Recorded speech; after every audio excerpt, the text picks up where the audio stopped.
here at the Ontario Science Centre, we're inaugurating our latest exhibition called POPnology, as in popular culture and technology. And this is really about how popular culture has foreshadowed many technological developments. For example, the cell phone, watches that you can transmit with, and so many other technological developments first saw the light of day as a popular culture, as an imagination. So this exhibition highlights how imagination and this thinking about the future can lead to technological developments that we take for granted today. POPnology represents a merger between pop culture and technology, and the thematic thread here with POPnology is science fiction transitioning to science fact. And there's so many cases where great science fiction ideas have become reality. And so it's interesting to see that here, because everything from the original mobile phone inventor, Dr. Cooper, came up with his idea based on what he saw in Star Trek, the Star Trek communicator. And even as recently as ideas like Jeff Bezos came up with his company developed Alexa, the home technology, the home controlling technology, is based on his own admission that he loved the talking computer in Star Trek. So there's so many things in science fiction that have influenced what happens in our reality today, and so many things that seemed at the time, sort of unachievable, but have in fact been brought into reality by the scientists and the engineers who are, a lot of them are science fiction nerds, including Elon Musk, who also attributes much of his success to the stimulation he got from reading science fiction. Now we've got an exhibit on virtual reality, so inside of these headsets we're playing videos, and each of the visitors gets to experience what they would see in a different world inside of those headsets. I just experienced the VR exhibit at the Science Center, and it's really interesting because the feeling is really real, even though it's just a screen that you're looking through. It's really weird because, it's not there, but still it feels really real, and you feel as if you're in the environment that you're in. It's really cool. Hi, my name's Brent Lessard. I am a co-founder of an organization called R-Loop. We're a globally distributed engineering think tank. So we like to focus on next generation, large-scale engineering projects and put them on an accelerated development track.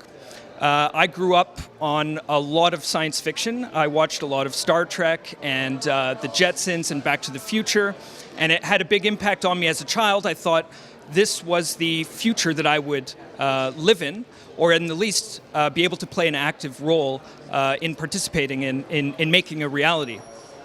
And so I actually grew up, went more into the visual arts before I found my passion in innovation and technology and engineering, and went to engineering school.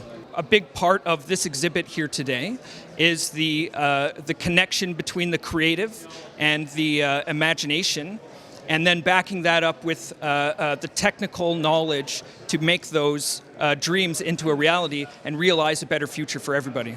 It's pretty cool to learn about the science of it all behind it, just like the whole imagining, and it just helps you know that if you dream, you can also make it happen. Well, I think the thing about technologies is it's so relevant today, and I like traditional museums as much as anyone and looking at artwork and things that have been done in the past, but this is sort of a step into the future in terms of seeing what could possibly happen. And I think the thing that it really drives home is the point that anything we can imagine can be brought into reality. And the great thing about this is I think it's encouraging for young minds and young people that are interested in STEM and studying engineering and studying technology, because it makes it clear that if you can come up with an idea, no matter how fanciful it is, it's likely that at some point it'll be achievable. And that gives us a really optimistic platform from which to perceive the potential for our future. And I'm just encouraged by young people today because there's so much interest in STEM programs and science. And I think with the resources that are available now, between all the educational resources online, and just there's so much that I didn't have access to when I was younger. I almost wish I had a do-over right now to access all this stuff. But there's so many things that this new generation can use to employ to fulfill their own imagination and their own dreams that I think it bodes well for our future. So we're staying at the POPnology exhibition at the Ontario Science Centre, and we really like it because we've learned about this in class, and to see it in front of our eyes, it's really inspirational, and it really opens ideas and possibilities, and we get to see all these amazing people that have done so many things in our past, and it's really cool to see. There is a natural connection between technology and a business, and you have to make the technology accessible to people, and people have to be able to relate to that technology. And the only way that you're really going to be able to do that and really be able to get the knowledge, expertise, and resources needed driven into these technologies is to have an adequate use case and an adequate business case to connect the two. So it cannot be independently developed. There has to be the human factor in play, and I think that's where a lot of the creative aspect comes from. You can't take a strictly analytical and technological viewpoint. It has to be relatable, and people have to be able to see how it would make a real and valuable improvement in their regular day lives. So there's definitely a strong marriage between the two, technology and business.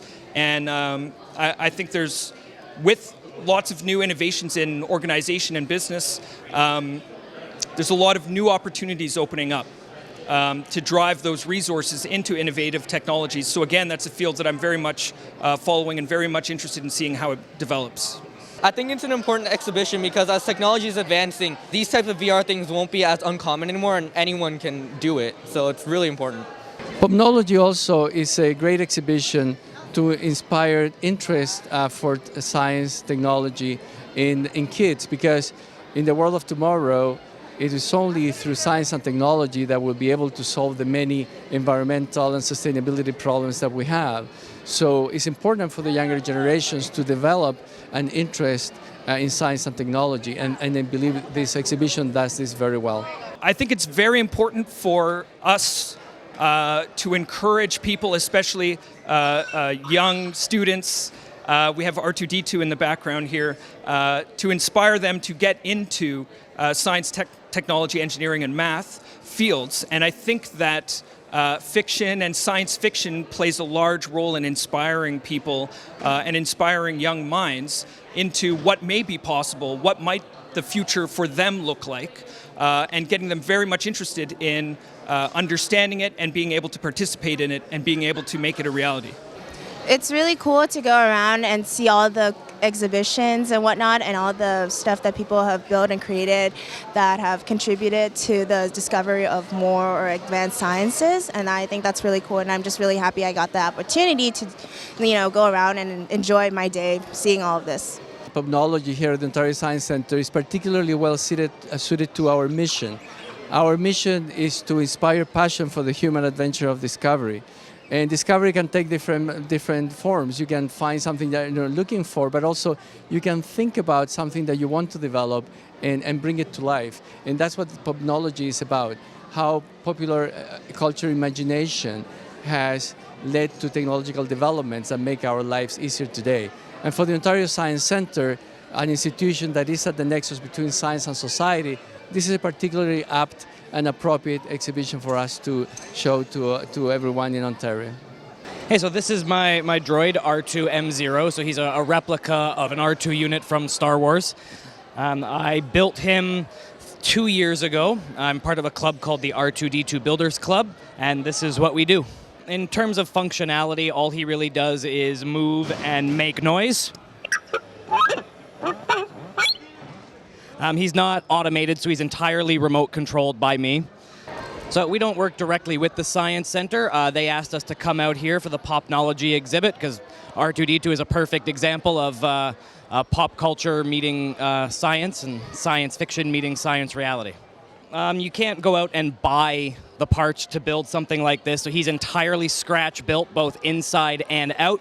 I built most of him myself with a little bit of help from other members of our group, and a lot of the programming was done by another friend of mine who's a little bit more knowledgeable about programming robots than I am. So really what these guys do for the most part is they're for entertainment. and they're for inspiring kids. So we do a lot of children's charity work with these robots, and with something like this exhibit here at the Science Center, it's more about inspiring kids using pop culture and science fiction to get into science and engineering. So we can't build these to sell for profit. We do not own the copyright to this image. So we do at times work pretty closely with Disney and Lucasfilm. They allow us to use these images, mainly because what we do is all based in fundraising and education. It's just cool to go around looking at these stuff, and I think they'd have a lot of fun just seeing these. So I would definitely recommend this exhibition to friends and families because part of my family, we're all interested in the sciences, and like knowing that we have, you know, places like these is just amazing. How do I see the future of technology?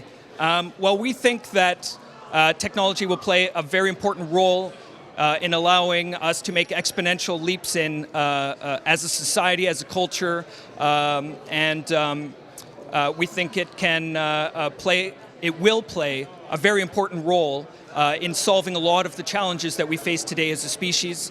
Not only talking about global warming or food resources or access to fresh water, but also making humanity a spacefaring species and a multi-planet species. So we think it's going to play a very integral role in helping humanity become its best, what it can be and what we should be. And I personally am excited for the time that we live in and very much look forward to seeing what technologies will be realized in the next 10 and 20 years. Stuff like POPnology is incredibly important. We need more kids to study science, mathematics, engineering, technology. That's where our future is. We need kids to want to travel to different planets, build more efficient energy technologies, stuff that's going to make sure our species can be here for years to come. I would definitely recommend this to anyone I know because it's really, really cool. It's something really worth giving a try. We're invited to come here at the Ontario Science Centre, Don Mills and Eglinton, and visit POPnology exhibition and our other permanent exhibitions. POPnology will be here until August the 6th, so don't wait until the last minute. Come and visit the Ontario Science Centre.